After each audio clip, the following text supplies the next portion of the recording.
بسم اللہ الرحمن الرحیم۔ آج دنیا کا ہر انسان اپنے دل کی تسکین چاہتا ہے۔ اس تسکین کو پورا کرنے کے لیے وہ نہ حلال دیکھتا ہے نہ حرام۔ اس کائنات کے پیدا کرنے والے کا دعویٰ ہے دلوں کا اطمینان تو صرف اس کے ذکر یعنی اس کے حکموں کو پورا کرنے میں ہے۔ آج کا مسلمان اپنے دل کی تسکین کے لیے، عارضی نام بنانے کے لیے، مشہور ہونے کے لیے بے حیائی کا ارتکاب کر رہا ہے، حالانکہ مشہور ہونا اصل نہیں، قبول ہونا اصل ہے، اور قبولیت کے لیے حیا کا اختیار کرنا انتہائی ضروری ہے۔ میڈیا کے جتنے پلیٹ فارم ہیں، اگر ہم اس کا مثبت استعمال نہیں کریں گے تو یاد رکھیے گا ہمیں جہنم کے عذاب سے کوئی نہیں بچا سکتا۔ اللہ جل شانہ قرآن پاک میں ارشاد فرماتے ہیں، جو لوگ یہ چاہتے ہیں کہ ایمان والوں میں بے حیائی پھیلے، ان کے لیے دنیا اور آخرت میں دردناک عذاب ہے۔ دوسری جگہ اللہ جل شانہ فرماتے ہیں، اور اللہ منع کرتا ہے فحاشی سے اور منکر سے اور حد سے نکلنے سے۔ اگر ہم تھوڑا غور کریں اور خود سے سوال کریں، کیا ہم واٹس ایپ، یوٹیوب، فیس بک، ٹک ٹاک اور اس طرح کے باقی پلیٹ فارم سے حیا کو فروغ دے رہے ہیں یا بے حیائی کو؟ کیا ہمارا کانٹینٹ حیا والا ہے یا گناہ والا؟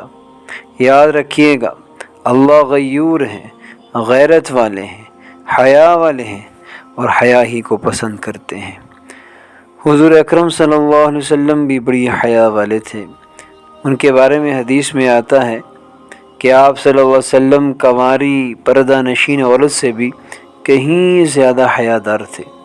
اسی لیے اللہ تعالیٰ کے نبی صلی اللہ علیہ وسلم نے مسلمان مردوں اور عورتوں کے لیے بھی حیا کو پسند کیا اور حیا کو اختیار کرنے کا حکم فرمایا۔ چنانچہ آپ علیہ السلام کے کچھ ارشادات اس طرح سے ہیں، حیا دراصل ایمان کا حصہ ہے۔ دوسری جگہ ارشاد فرمایا، شرم و حیا صرف بھلائی کا باعث بنتی ہے۔ ایک جگہ ارشاد فرمایا، ہر دین کی ایک پہچان ہوتی ہے اور ہمارے دین کی جداگانہ پہچان شرم و حیا ہے۔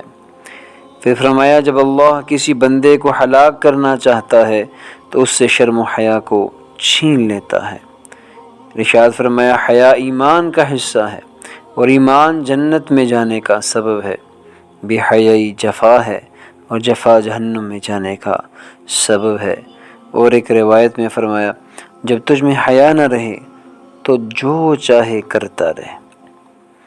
ان روایات کو اگر ہم غور کریں تو ہمیں یہ بات معلوم ہوتی ہے کہ اسلام حیا کی ترغیب دیتا ہے اور بے حیائی سے، اس کی لعنت سے منع کرتا ہے۔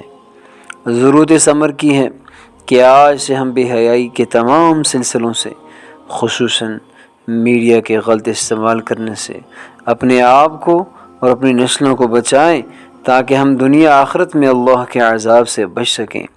حیا کو سیکھنے کے لیے علماء، صلحاء اور اچھے لوگوں میں بیٹھنے کو اپنی عادت بنائیں اور اس دعا کو بھی اپنا وظیفہ بنا لیں، اللہم انی اسألک الہدی والتقی والعفاف والغنی۔